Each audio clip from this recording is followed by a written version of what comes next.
What's up, everybody? Welcome to another episode of Heat and Receipts. I am your host, Joseph Francis. I am here with our panel, and being that it's Heat and Receipt, we're going to jump right into it. But before we do, hit the like button and subscribe to the channel because we need subscribers. That being said, I'm going right into the triple shot. How is everybody doing? We got Heidi with her homage to the Undertaker, even though I want to say the dainty crystalled version. Well, it's the ladies' version. The ladies' version. The ladies' version of the dead man. I think so. That's good. How are you feeling? Good. Tired? Good. I mean, a little. Like you watched wrestling. I think I was a little fatigued by some of the things we saw, but yeah, generally good. I love it. And we got Calvin in virtual land. How you doing, my man? Oh man, I'm good, man. You know, just surviving out here. See what I did there? Surviving Survivor Series. I like that. Cheers to the king, which is why I had to break out the Game of Thrones. Stein? What is it? Stein. There we go. I always mess that up. I know. I really do. So, every single person that's going to watch this is going to watch this because the topics we're talking about is Survivor Series, a little bit of women's wrestling, and of course an homage to The Undertaker at the end. Why else wouldn't we have this show go that route? However, we're going to start off very quickly with the Survivor Series, which was yesterday, last night as of this recording. And, you know, a pay-per-view, it certainly had some marquee matchups. It certainly had some power. It certainly had some things. But you know what? I'm going to tell you right now, I think we're going to get opinions from the panel, but in my opinion, this Survivor Series fell short of so many other Survivor Series. We were used to so many things happening and so many things going on.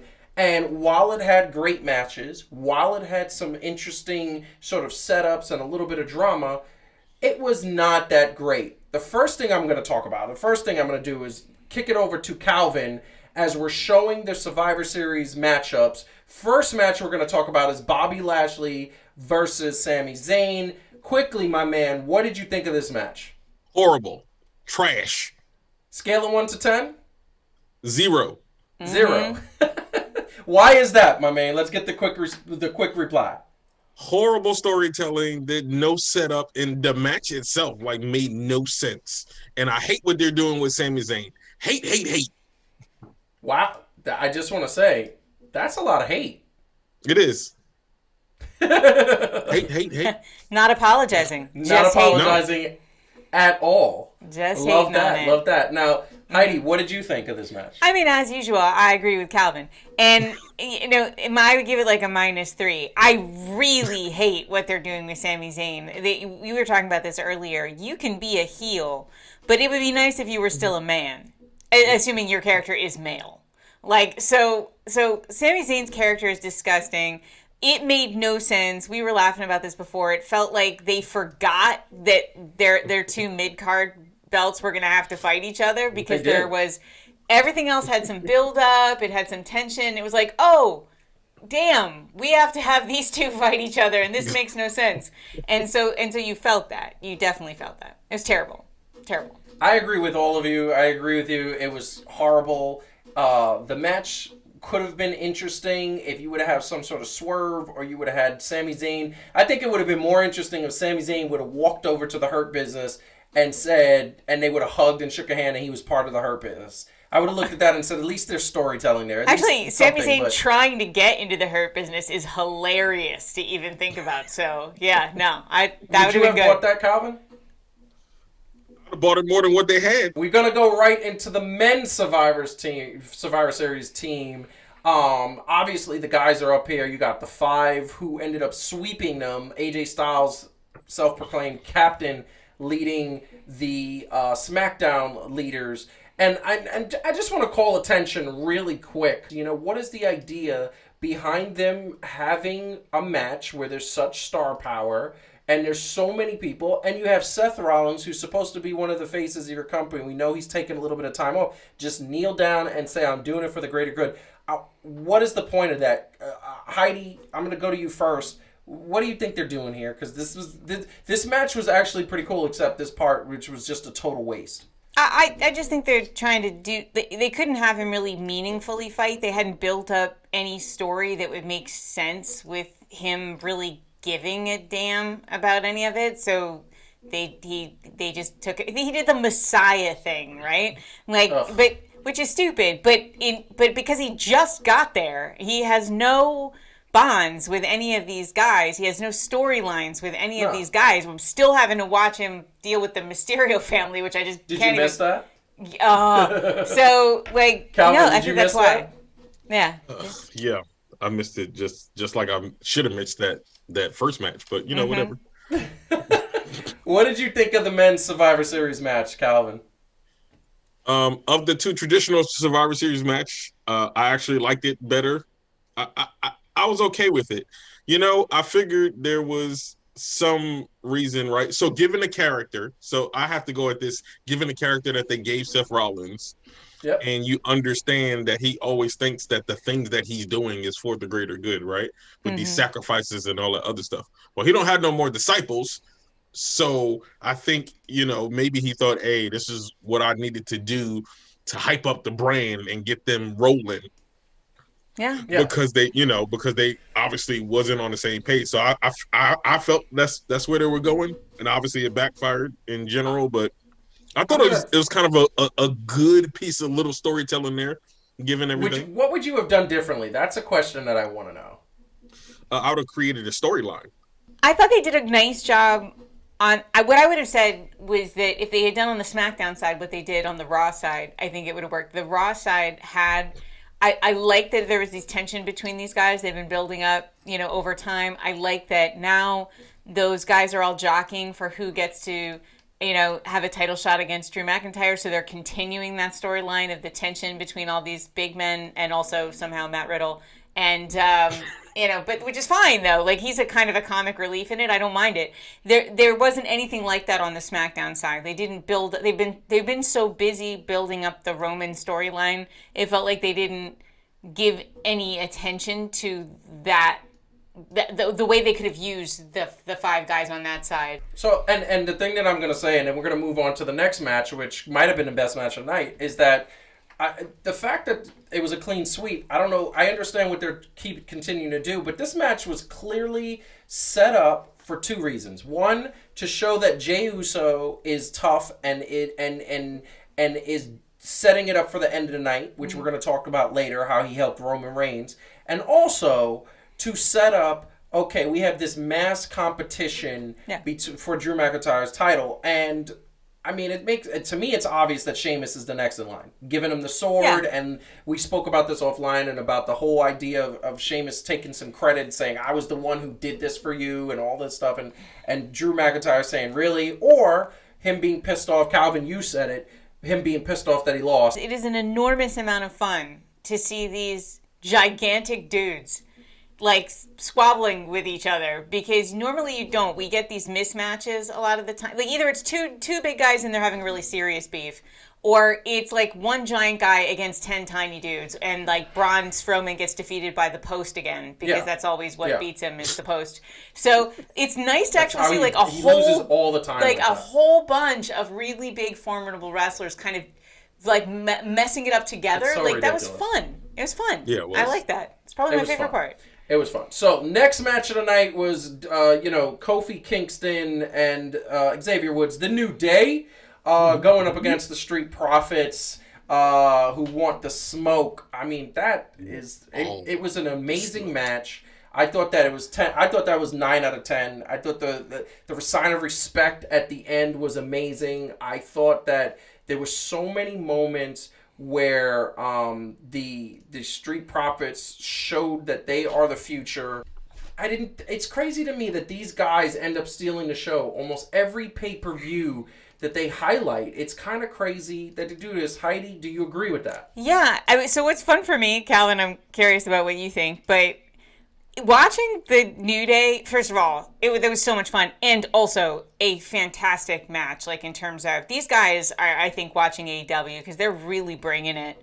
But it's funny to watch the New Day and the Street Profits. It's sort of like watching the Young Bucks and the Hardys. You're like, aren't you the same dudes? Like, they're so clearly one is the role model of the other, but it's actually really fun to see that chemistry between them because it feels like that. So I loved it. Calvin? Yeah, no, I liked it because it was kind of also. I don't know if you noticed it at one point when they were doing the spot with Montez Ford earlier on, like shades of old New Day, when they were kind of heelish, right? The work in the corner and all. I'm not saying that work in the corner has to be heel work, but you know what I mean. Like when it was more ba ba ba ba, so like they were serious. Yeah. The little smack talk, right? Like back and forth, kind of, and it didn't get too ridiculous. No. Right, and then at the end, like you said, at the end they brought it back, and yeah, I really did like it. I really did it. Yeah, but it was kind of like watching. It was like either you could say it was the New Day versus the New Day, or the Street Profits versus the Street Profits. Yes. Yeah. Yes. I mean that's what it was, and the sign of respect at the end of the match, I thought was indicative of what the future holds. It's almost like the New Day saying their run is pretty much coming to an end. I mean, I've been saying it for months. The New Day has to break up. In order to keep going. I love this scene right here where Kofi is drinking the cup in front of him. That was funny because I think that pissed him off. These guys are funny. It was hilarious, but that was good storytelling and that was good showmanship. Once again, and this is the thing I'm gonna say about the Survivor Series, for the second pay-per-view in a row, we got no Bray Wyatt or The Fiend. We got no Alexa Bliss, no Big E, nothing. We got none of the people who are supposed to be the bigger people of the company in this pay-per-view.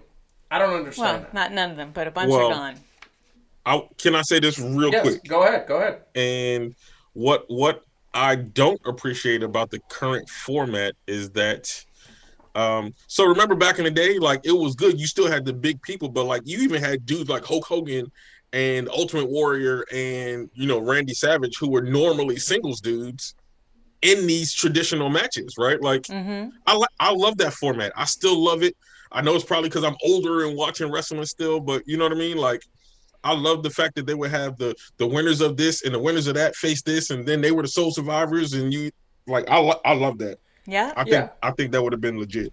I love that too, and I wish they would have did that. But you know what? I think that because they had such a good Survivor Series last year, which, by the way, it was because NXT was involved. They were nowhere to be found. We know why, because War Games has happened on December 5th. So that they're totally separating the brand. Like, is this even part of the same company?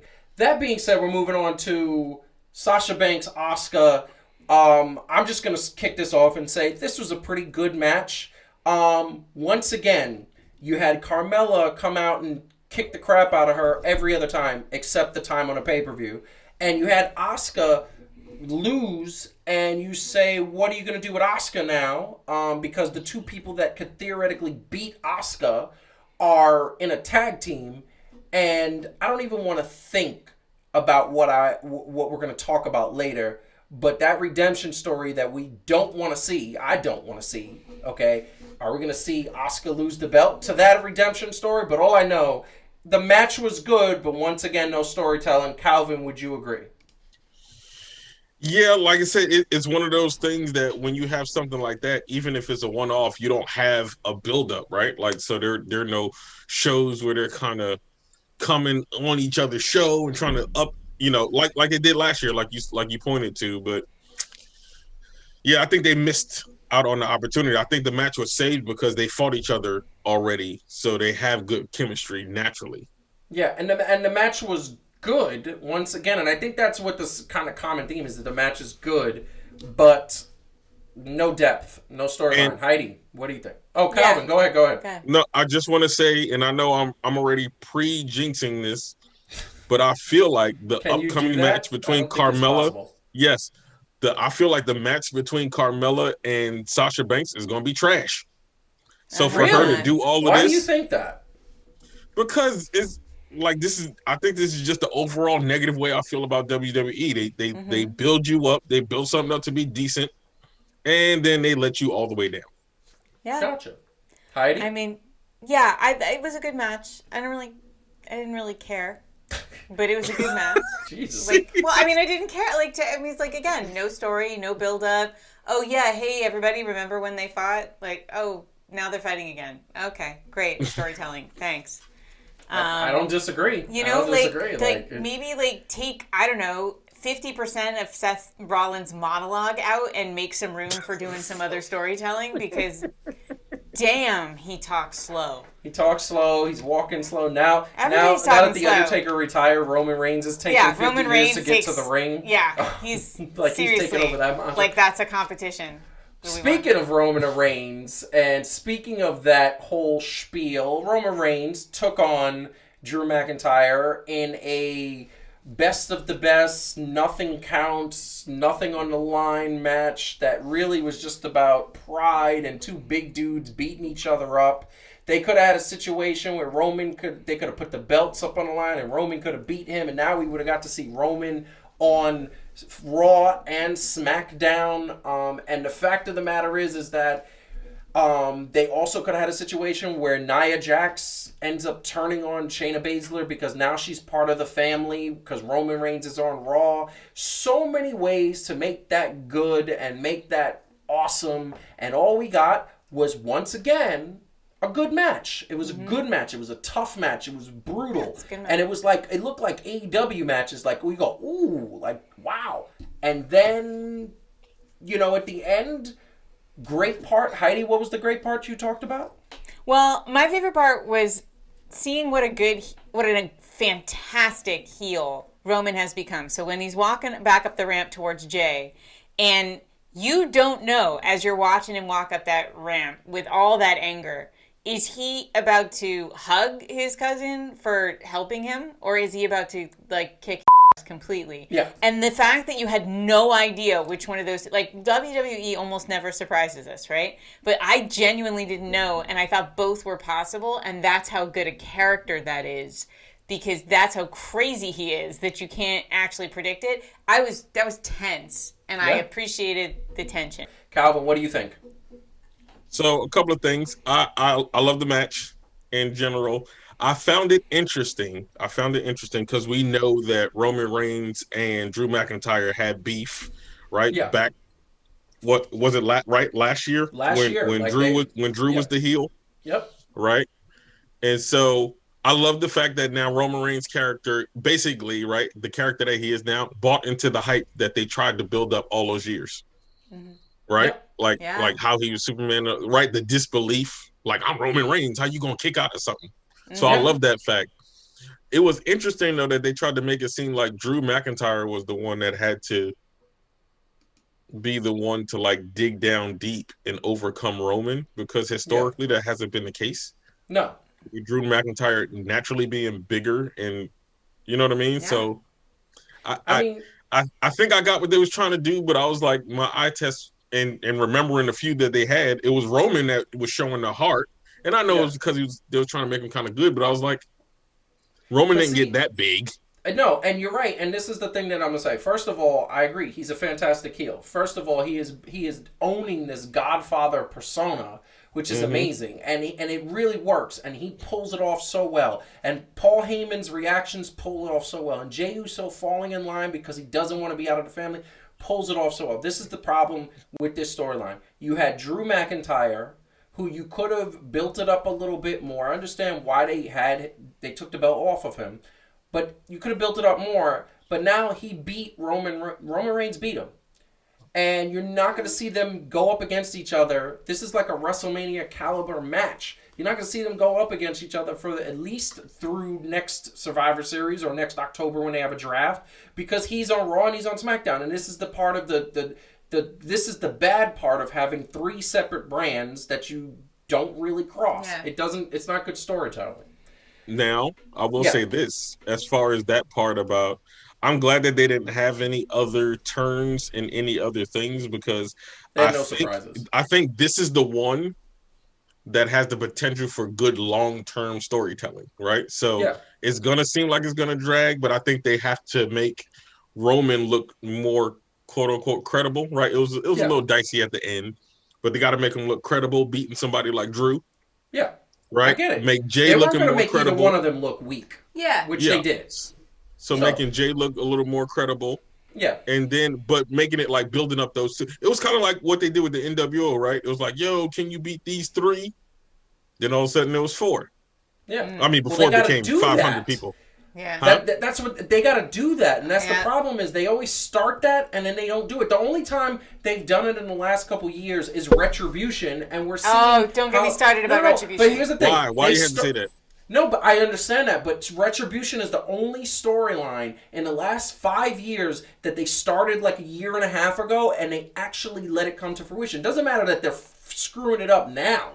They're screwing it up now because they need to add a main eventer. They need to make Aleister Black or Samoa Joe or somebody take over that faction to make it credible and get them to stop wearing paper plate masks. I know Heidi has other cosplay idiots with their, ooh, look, we're so scary. Like, yeah. And that's, I think Mia Yim is actually the scariest one. I don't think any of them are scary. I think they're fools. That was so disappointing. We gotta move on, but Calvin, go ahead. Wait. But here's what kills me about that whole of everybody that's in there. Mm-hmm. Why Dijakovic? I don't know. Why? Like, he had potential. He was feuding with Keith Lee. He was doing good there, and they just because you see what I'm saying. The angle was you got people that's tired of the way that they being treated. Yep. And not given a push. Yeah, he got a push in NXT. I mean, he did get beat down by Karrion Kross, but other than that, he was pretty good. Okay, but like, how did they go from? I'm sorry, but how did they go from guys that were tired of how they were being treated, which is how it started, right? Like that they were these rebels and they were like kind of like little terrorists, to these weirdos with masks. One of them's like a gimp from like one of them's like the guy from Pulp Fiction. He's just like weird and he's like doing angles all the time. Like, where did this guy come from? You were just a vandal before who was ticked off, and now you're some sort of creature from my basement. Here's the way you save Retribution. You put Aleister Black, The Fiend, Samoa Joe, or Keith Lee in charge, and you make them actually beat somebody up credible like Braun Strowman or Drew McIntyre, and you beat them down like bloody like Triple H, and now people take them seriously. You tell them to try to stop dressing up like Bane. Wait, but here's the deal. Half of them can't wrestle. I know. Oh, that's so you make them better by putting them back in development.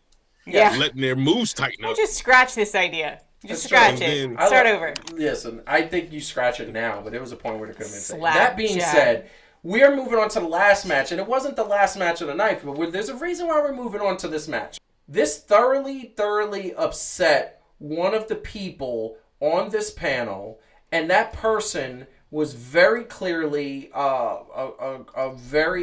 it made perfect sense to her. So I'm going to let her take over, because the Survivor Series, it ended up winning, and it ended up winning by Lana. And Lana won at the end, claiming victory. She has a video online where she was so heartbroken, but this was it. Her standing in the corner, being shamed. And so I am literally going to put the camera on Heidi, because she's not happy about this. Okay, thank you for the floor. So here's the thing. It's not just about this match. What this match did was like the straw that broke the camel's back about the female storytelling in WWE. Back in August, Stephanie McMahon actually said, we need more female writers in the writers' room. We need more females in creative to tell better stories for women. I think they told, to my mind, one really good story in the last few years, and that's the Becky Lynch's story and her rivalry with Charlotte. That was a great story. They tell almost Sasha Banks and Bayley? No, and let me explain why. Okay. I am sick and tired of two things. I am sick and tired of hearing the best friends, right? The overly emotional, super clingy best friends. Let me tell you something. I have best friends, and I don't hug them all the time, and we don't talk all the time about how we're best friends, because that turns out that's not a thing grown women do.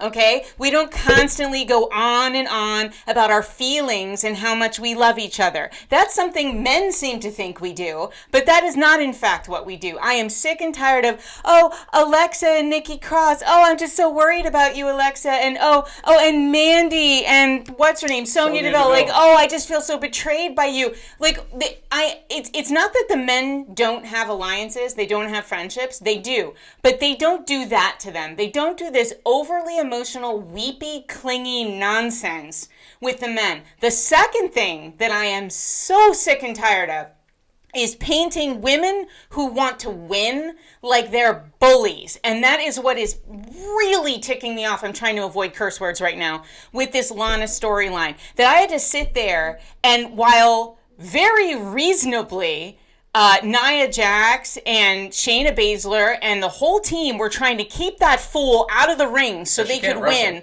I had to listen to Corey and Michael Cole, and all talk about, this is so mean. We don't need to see this. This is so cruel the way they're treating Lana. Let me explain something. If the guys in the 5-man team from Raw wanted to keep Shorty G out of the ring because he's nothing compared to the rest of them, do you think you would have heard that? Do you think you would have heard anybody going, oh, can you believe how mean Braun Strowman is being? I mean, we don't need to see this. Poor Shorty G. No, they want to win. And they want the best wrestlers in the ring. And when women do that, they're bullying, they're beating up on poor Lana. And she's, she's crying. Now she's crying. Because that's also a thing women do all the time. We cry. I am so sick of the disgusting, nauseatingly, overly emotional, mean girls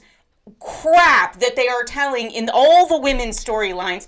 When Becky and Charlotte, when that happened, and Ronda Rousey, I felt we were turning a corner in storytelling with WWE. I thought, they're finally getting respect.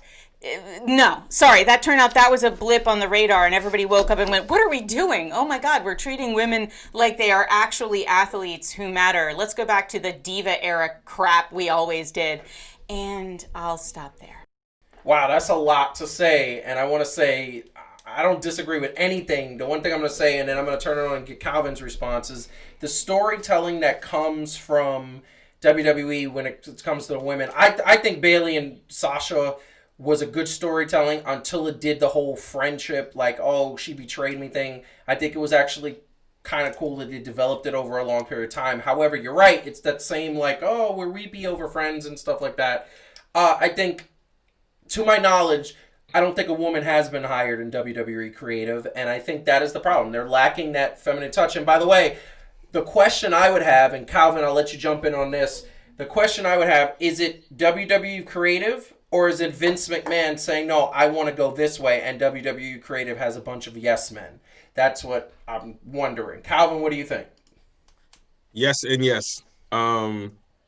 And in a way, yes, obviously, ultimately it goes through Vince. So there's that point where people say you can't blame them because of this, but you got to be able to come up with some new ideas. And honestly, it makes sense to at least have a female input and a female point of view when you want to get into the mindset. So even if you don't at the time feel like you can, have the appropriate female writers, and I'm not saying there are none out there, but I don't know how that process goes, right?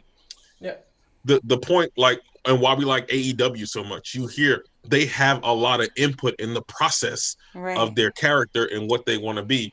So I don't know how Lana allowed. I'm not making a case for Lana being whatever. How did they allow her to?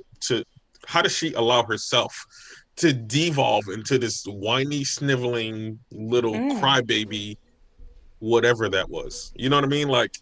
She was crying. I want to tell you, the answer to that might be, hey, you have a contract with us. You're going to do whatever you want, or you're going to get fired and not get paid, which, by the way, if I was her, I would totally do, because then 90 days later, she would be her husband in AEW, because they would so scoop her up. But this is the bottom line. The bottom line, and I'm going to say, and then we're going to move on to the final topic of the night, is, Heidi, you have an amazing point, because AEW's women's division doesn't do good storytelling either. Well, they're just not actually telling stories. I mean, I'm less mad there, but I think because there's just an absence of storytelling. I don't think that we know the characters apart from Nyla Rose and Dr. Britt Baker. I don't think we know these women, and unfortunately, in WWE, I feel like I know these women, and I don't like them. Because they've been written in such a way that they're not women I identify with as a grown woman.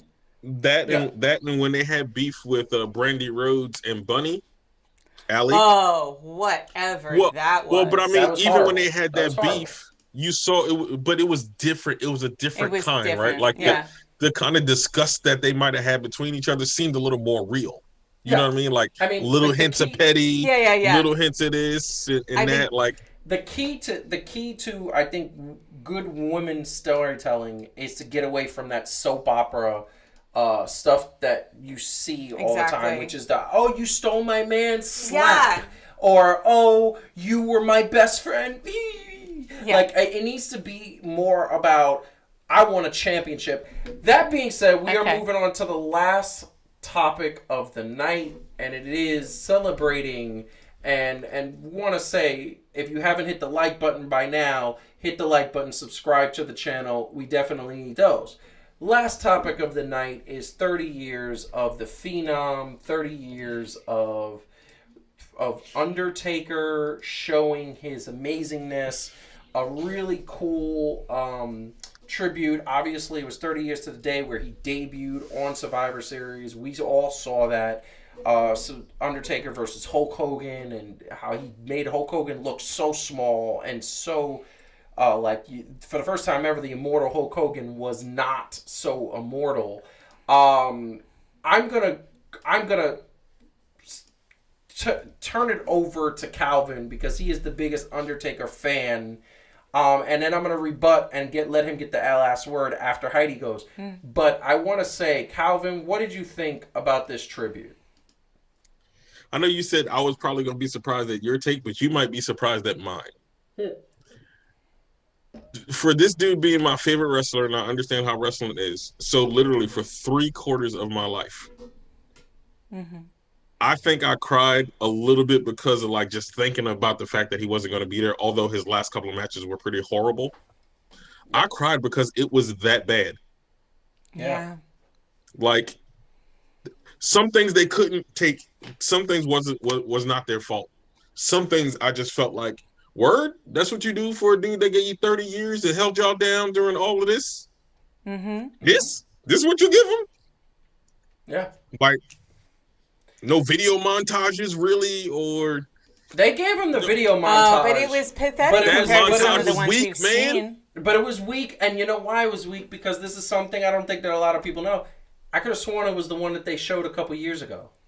Well, I could have sworn, and they just added AJ Styles, the one with AJ Styles, because that was such a good match. You could have just did a good montage on just the WrestleMania stuff, right? If that was the thing, or ended it with the wrestle. But I mean, so many classic matches, like they did my man dirty. Okay, what is the point of having the people out there, most of which are Hall of Famers, or at least people that were nostalgic, and we get it, that knew Undertaker in real life? What's the point of having them come out if they ain't gonna be there for him when he go in the ring? I know. No, please don't. First of all, you know what? Go ahead. I'm glad you said that. Heidi, I'm going to let you go, and then I'm going to go. And I'm going to say, I kept waiting for the so they were doing that kind of rapid fire montage, cutting all these things together. Half of it was just people holding signs or like wearing t-shirts. And I kept waiting for that to stop and to do what you just said, Calvin, was to show some of the matches, like some of the more iconic matches. They had so I expected that. That never happened. Then I expected more interviews with people talking about Taker and like the effect he had on the business and how they inspired him. There's like 5 people, and they were like each had said a sentence, and then it cut away. I couldn't believe how fast it was. So I mean that this is a man who deserves a long segment. I feel like we've seen much longer ones for people who are way less important than Taker. So and then that thing in the ring was just, I still don't even know how to make sense of what happened. And ultimately, this man bowed out to an empty room. And I am not okay with that. So I'm going to tell you something. So the first thing, in first thoughts, thinking and watching this, the first thing I thought was, that just doesn't make sense from a production standpoint. I'm a production person. So from a production standpoint, to have all these people come out to the ring, they're super slow. Kevin Nash took longer than The Undertaker to get down to the ring. And you have these people come out just to stand there and not even give him a clap as he's walking in. You could have had The Undertaker walk in and give each person a look or that, like a nod, the way he gave John Cena when he first came in. You could have had him do that, and that would have been more iconic, because you say to yourself, who would he have given a frown, a nod, or would he given all of them nods to say that this is bigger than wrestling? They didn't do that. He came out. The ring was empty. Then they put this hologram of Paul Bearer. I get the sentiment and the intention there was to honor the man that was responsible for bringing him in. Paul Bearer, as many people know, was the person who said, this guy's really great. Let's try this character. And with Vince McMahon, they worked together and they created The Undertaker, and that's what came of his character. And Mark Calloway himself has said that Paul Bearer is responsible for the most of my career. And I get that. The one thing I'm going to venture to play devil's advocate is I don't think it was Vince McMahon's call. I don't think it was creator's call. I think it was The Undertaker's call. Everybody keeps saying he's leaving on an empty arena. How many times have we heard The Undertaker say, when he goes away from the ring to his family, whatever, he doesn't go to autographs, and he doesn't want the fame. He doesn't want a reality show. He wants to just be with his family. I think he was the one that said, I think they probably came to him and said, we're going to go and we're going to give you this honor, or we can wait till WrestleMania when we might have fans. And I think he said, you know what, let's do it now because I prefer it to be more low key. It could be. However, the last thing I'm going to say is it makes no sense that he didn't acknowledge his fellow wrestlers who, by the way, 24 hours he took pictures with 20 of them and was super happy in the picture and looked at. So to me, that was them trying to do too much. That was them trying to highlight him. That was them trying to say, we're going to give you the spotlight. And it was the wrong call. It was bad. Yeah. Now, I'll say this. I'm not even going to be mad about the fans part because ultimately that's out of all of our control, right? Yes. Like I'm gonna have to concede. I don't like it, right? But I'm gonna have to concede that part to that's just a natural part of life. This was the 30th anniversary. This was the 30th anniversary. Yes. But I will say this. Yep. Not one current wrestler, nobody from the locker room could have came out. Yeah. Why were they not? You know what I'm waiting saying? on Like the nobody stage? lined up. Yeah. Nobody like. I didn't understand that. I didn't understand that. They did that. They did that for Edge. They did it for Daniel Bryan when he was going. Remember, they were all standing on the cage clapping for Daniel Bryan when they thought he was never going to wrestle again. Yeah. So I mean, was one last light show really more important than what we're talking about right now? Like, I would have rather had a diminished light show and then now. The one thing that I'm going to tell you that might actually change our mind is if you come out with the documentary and they were all waiting backstage and waiting for him to come to the character. I don't care either. I'm paid to get entertained. I'm sure they were waiting backstage. Okay. Are you not entertained? I'm not. No, I was not entertained. Are you not entertained? I was pissed off. Damn you, Thunderdome. Yeah, I got it. Listen, the one thing I will say as we wrap this up is that The Undertaker's 30th anniversary of his debut, and it was, I will say, if there was a crowd or an arena, it was WrestleMania, and maybe if they would have did a few things different, it would have been nice. He is one of the top 5 in my book. I put him at number 5. He's right outside that Mount Rushmore. I know, Calvin, where do you put him again? I know he's in your Mount Rushmore, Yeah, correct? 1. Number 1? Higher than Ric Flair? Oh, we mean wrestling overall? I'm talking about all time. He's my number 5 of all time. I'm still going to say 1 just because of what he did when WWE was the main thing and how he held that together. 1A. I can't. There you go again. You see, you do this to me every time. Man, I'm gonna go to Virtual Land and pay you a visit. I swear. Nah, you know what? Wait, back up. For real. I'm gonna give him 1 because he stayed in the same place for 30 years. Nothing against, no shade against anybody else. I respect. Like I said, anybody tell me he's number 1, I'm not gonna argue with. He's one of the greatest of all time. Heidi, where do you put him? No, 4 or 5, I think. 4 or 5. Look, it's Ric Flair, it's Hogan, it's Rock, Stone Cold. Actually, I put him number 6 because then it's Jericho and then Undertaker. That's the way I do it. Yeah. And the reason why I had to bump him is because last time I remember I left off Hogan when we did this before, and I realized I did not pay respect to Hogan, and Hogan held the wrestling industry down for 25 to 30 years. Like, it kind of, we wouldn't have what we have if it wasn't for him. Plus, he gave me one of my greatest moments. So, Calvin, what do you want to say to the people as we kind of get past one of the worst pay-per-views in recent memory. What do you want to say to them? The wrestling Well, I fans out there appreciate who y'all listening to discovered... more heat in this one than receipts. But it's like that sometimes in the world of wrestling. I hope y'all understand how passionate we are about this, right? We know that there's more to life, but when we're talking about this particular topic, like, we're gonna have to dig into what Heidi was talking about, though. So I'm gonna need y'all to stay tuned for that, because I feel like that's something that deserves its own show.